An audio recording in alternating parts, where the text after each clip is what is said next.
Cry of Fear is easily my favorite survival horror game. This is the game that introduced me to the genre, and it's really nostalgic every time I play through it. A decade after its initial release, I think the game is still an incredible experience to play through, especially if you're going through it for the first time. So let's get into the full story of Cry of Fear, a survival horror classic.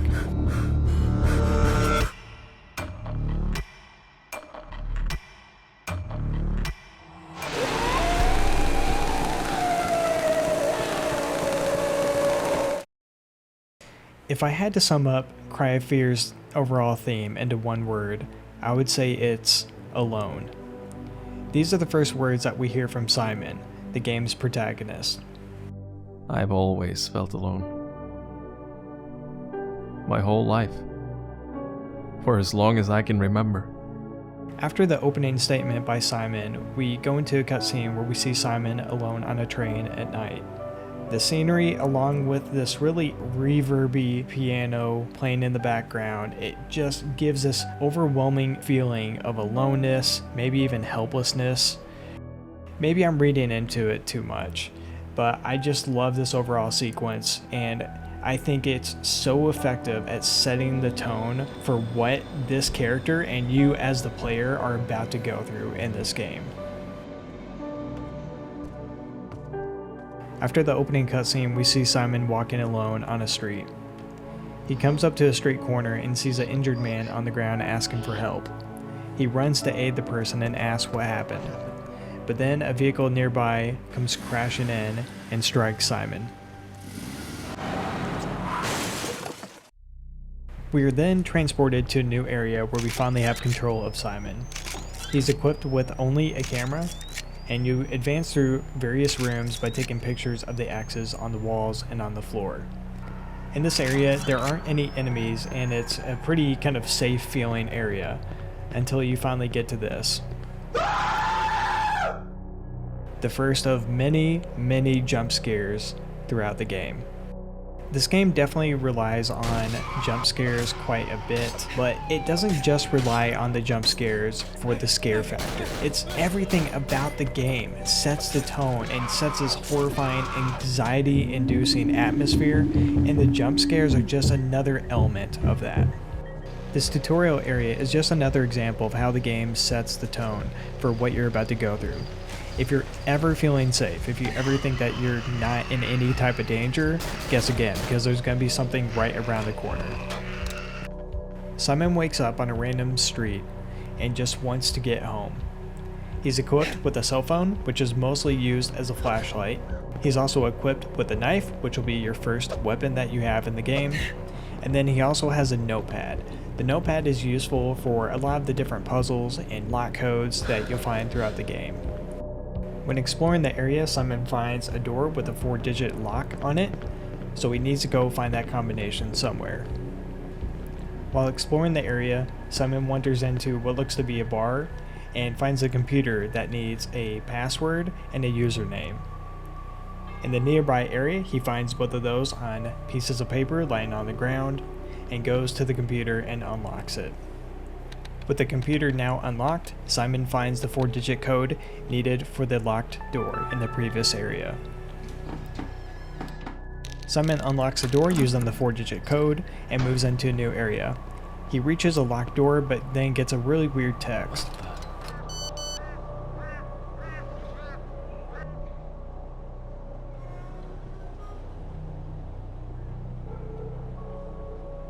Simon goes through the newly opened door, but is suddenly attacked by an enemy with a hammer as he's inspecting a bloody scene on the ground.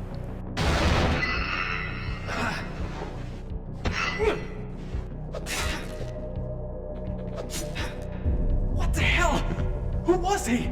I gotta call police. Damn it.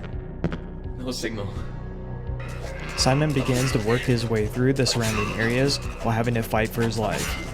Simon works his way outside into an alley where he finds some scaffolding. He climbs up and then climbs into a window that leads him into an apartment building.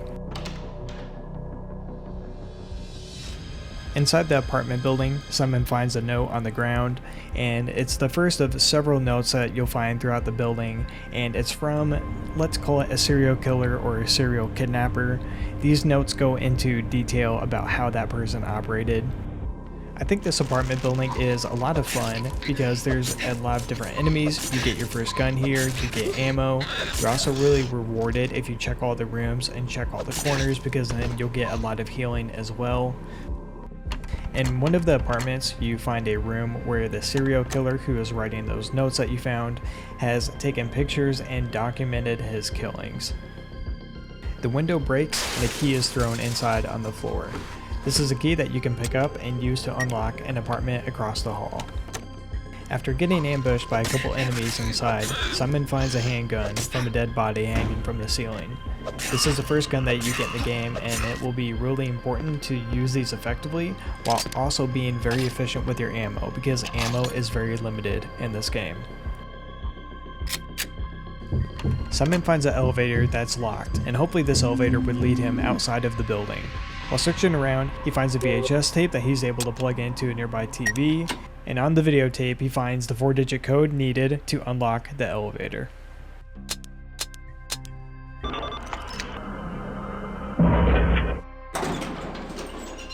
Simon steps off the elevator, and we see that everything is covered in blood in this new area. At the end of the bloody hallway, Simon is led to an unlocked door. Simon goes through the door, enters a dark room, and then hears the sound of a chainsaw revving up. Simon is attacked by some type of monster wielding a chainsaw.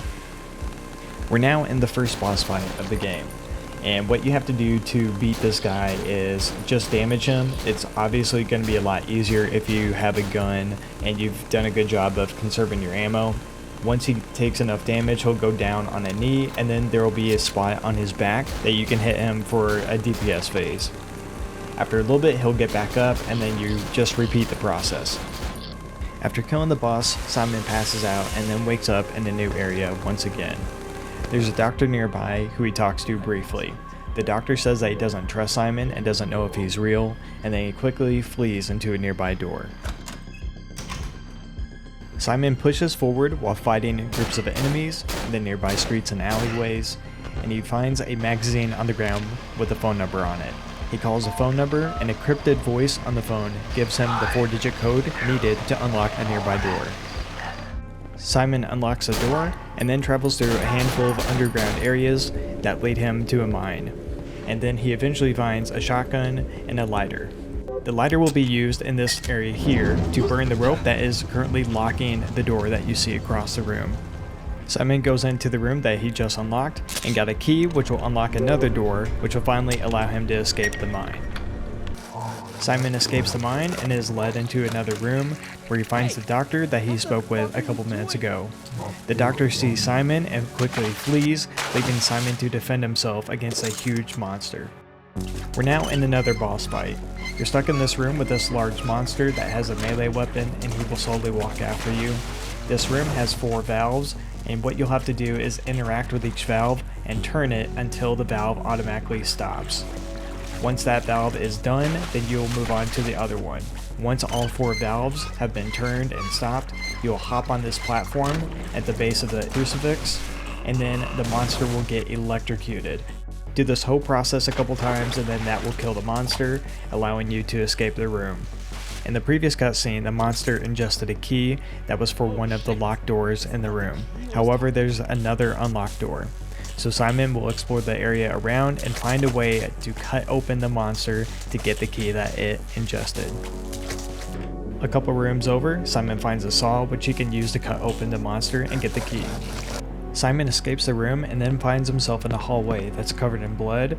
He then has to run through a hallway with hands sticking out of the floor which are damaging him, finally reaching a door at the end which will allow him to escape. Throughout the game, we're going to hear Simon talk about if things are real or not real. He's always questioning, is this whole experience actually really happening to him? And you can see the growing frustration within him throughout the game because he never gets any kind of validation from anyone about this experience that he's going through. Simon continues on, and when he's in a nearby alley, another monster with a chainsaw jumps out at him, and he's forced to run for his life. When he's almost caught, he jumps over the railing and escapes this monster for the time being. We now find ourselves in another apartment building. Remember what I said earlier? If you ever feel safe, get ready, because there's going to be something around the corner.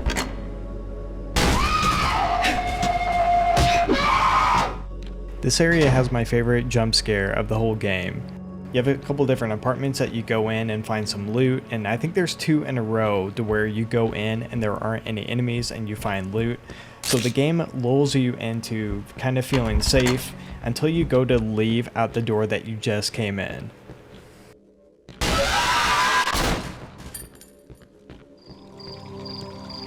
Once Simon makes his way through the apartment building, he comes outside and he's now in a park. This park has a couple different statues around and they are part of a puzzle. You move these statues in a certain direction and that will unlock a nearby door. Inside this door you'll find a sniper rifle and then a key which will allow you to move on to the next area. In this next area you get some dank headshots with your newly acquired sniper rifle. You continue your killing spree. And then you dig up a key for a nearby apartment building. Alright, get ready for some lore. Simon climbs up the building and gets onto the rooftop where he sees his friend Sophie up there. They talk for a couple minutes, he asks her what's going on, and she totally sidesteps the whole conversation and subject about the killer monsters throughout the city and no actual people being around. Simon then gets friend-zoned by her, and then she jumps off the building. I'm not joking. After she jumps off, a flying monster shows up, and now we're in another boss fight. Why? Every boss fight so far has had some type of mechanic, but this one, you just damage it and just shoot it until it dies. Hopefully you have some ammo, because I don't know how you do this if you only have a melee weapon.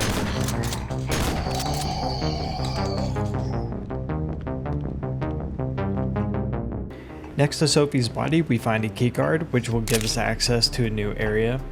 Through this new area, we fight our way to a train station, and this train station has a door that's locked, and it requires a fuse to unlock it. We then gain access to a local school building, and we find a fuse.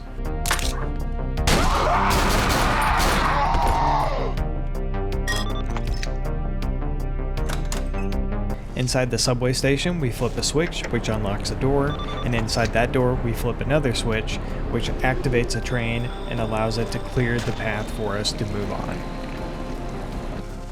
I've always really liked this area of the game.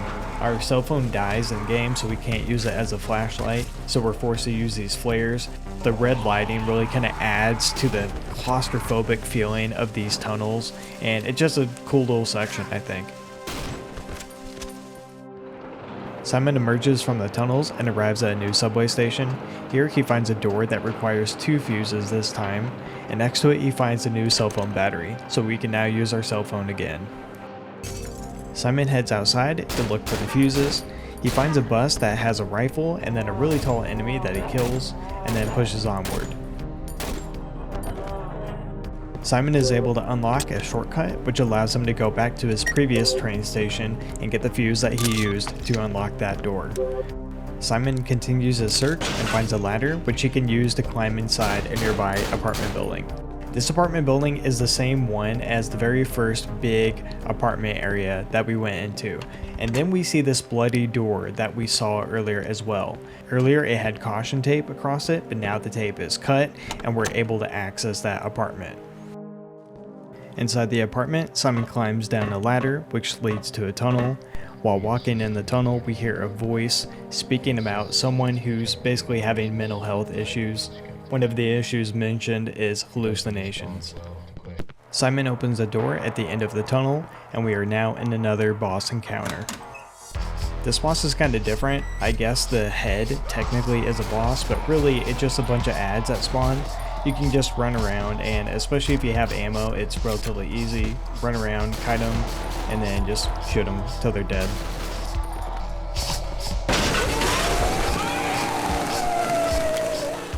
We emerge back into the bloody apartment after the boss encounter, and now the second fuse that we need is on the ground. Simon goes back to the train station, uses both fuses to unlock the door, and then enters a new area. Simon fights his way through the new area and then finds a weak wall that can be knocked down. In a train car, he finds a sledgehammer, which he takes back to the wall and then knocks it down, entering again a new area. This new area is basically a bloody jumping puzzle, and that leads Simon to a padded room that you would see in a mental hospital. This padded room is also another puzzle. There's a note on the ground, and whenever you read that, it will give you clues as to what doors that you take and in what order, and that will lead you out of the room. From here, Simon is dropped down into a maze. There are enemies on a track system on the ceiling. You need to avoid them or else they will kill you. And throughout the maze, there are different maps on the wall, and they will show you at what point you're at. It's really useful to help navigate because this maze is pretty big and it's really easy to get turned around in. Once Simon reaches the end of the maze, we're met with a flashback of the doctor that we've been seeing speaking to a police officer. The doctor is talking about Simon and how he is paralyzed from the waist down, and then also talking about Simon's mental health and trauma issues. Simon is now back at the same train station. Here he grabs the two fuses from the door, plugs them into a different area, and now he's able to activate a train and then escape the station. Before we move on, I just wanted to recap real quick. The whole time, Simon's overall goal was just to get out of the city and get back home. His home neighborhood is out in the suburbs, and now that he's on this train, he's finally able to escape the city area and is one step closer to getting home. With Simon now on the train, he explores the attacked train cars, but they are totally infested with enemies. At this point in the game, you probably have a couple guns, you should have a decent amount of meds and a whole lot of ammo, and you are going to burn through a ton of ammo in this part. Out of nowhere, the train suddenly stops and almost goes over the side of a cliff. Simon's train car hangs on barely. Simon now needs to escape from this train car before it fully falls.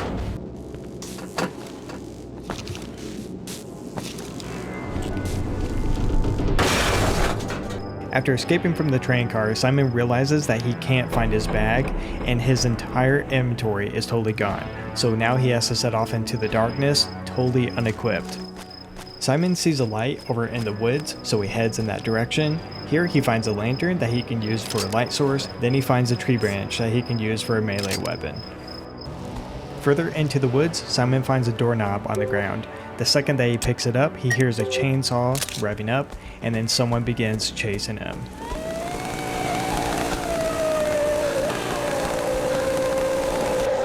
Simon runs over to a nearby door, uses a doorknob, and then escapes for the time being. In this next area, Simon finds a large box blocking a door.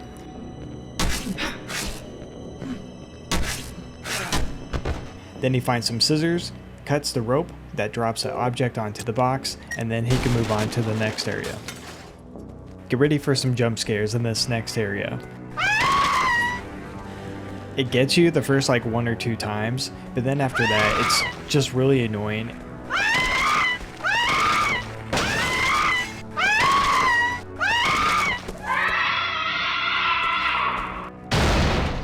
Overall, I really love this game, but it's pretty obvious that the audio didn't get mixed properly for this section.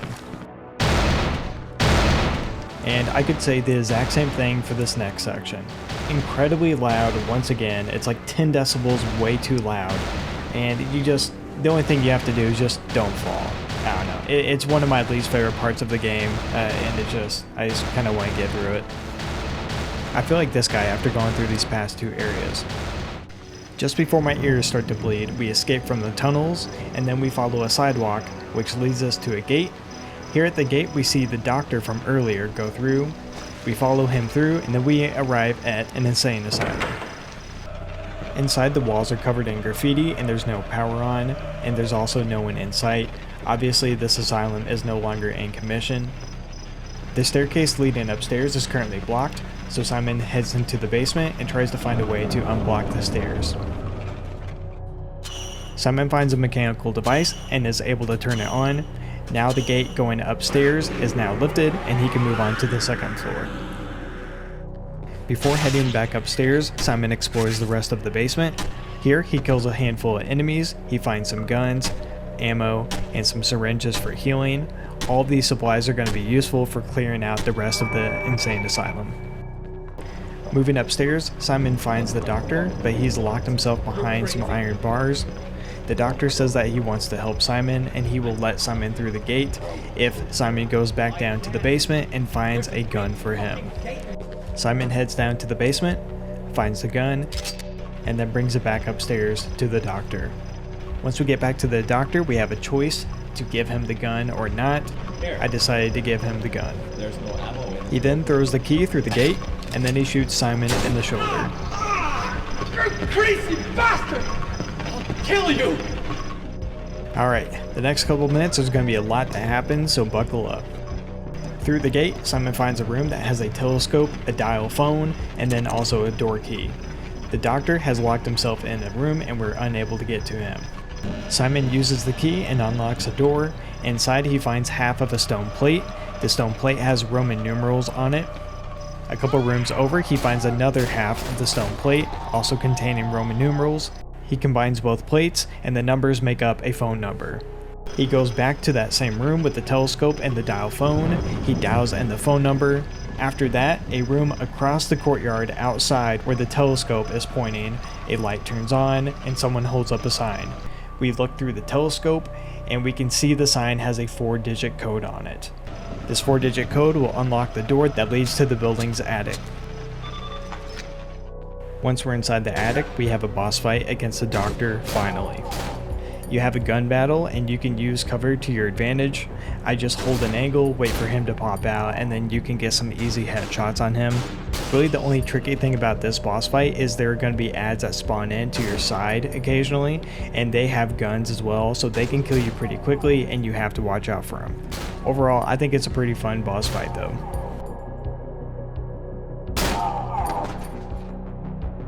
After we defeat the doctor, we see a flashback of Simon getting therapy from his doctor. The doctor makes a recommendation for Simon to write a book, and it may help him forget some of his traumatic memories. With the doctor now defeated, Simon is able to escape the asylum, and we emerge outside and we finally see some daylight. Simon walks over to a pond which has a small boat. He uses this boat and rows across the lake. Across the lake he finds another small building and goes inside. Once inside, Simon is walking down a staircase, but it collapses underneath him, and he's dropped into a room with a group of enemies. In this area, Simon finds a manhole cover and climbs down into a sewer. The sewer is partially flooded, but then it is fully flooded, and Simon has to swim. While you're in this section, keep an eye out for the circle lights that are on the ground here.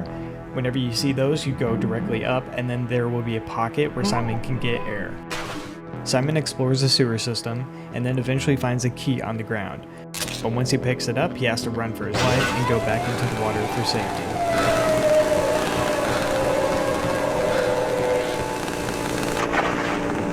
Simon then uses the key, unlocks a door, climbs up a ladder, and then emerges back in his home neighborhood. Simon is almost home, but the area is not safe. He's able to loot a couple guns, and then he has to defend himself against a horde of enemies throughout the neighborhood.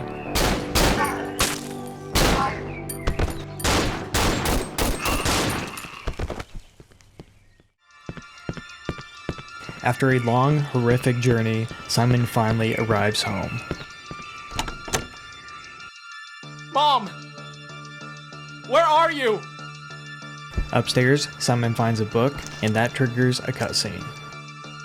In this cutscene, we see two versions of Simon. At the table, we see the handicapped version of Simon in a wheelchair. He also has the book that we picked up and a handgun. The other version of Simon opens the door in the background, and this is the version of Simon who we've been playing the entire time, the one that has gone through all the horrors of the night. After the cutscene, we now have the perspective of the handicapped version of Simon, and we're now in the final boss fight of the game. So in this fight, you'll have to shoot Simon anytime he pops out at you. Once you do enough damage, he'll pop back into cover, and then you have to pursue him to the next area.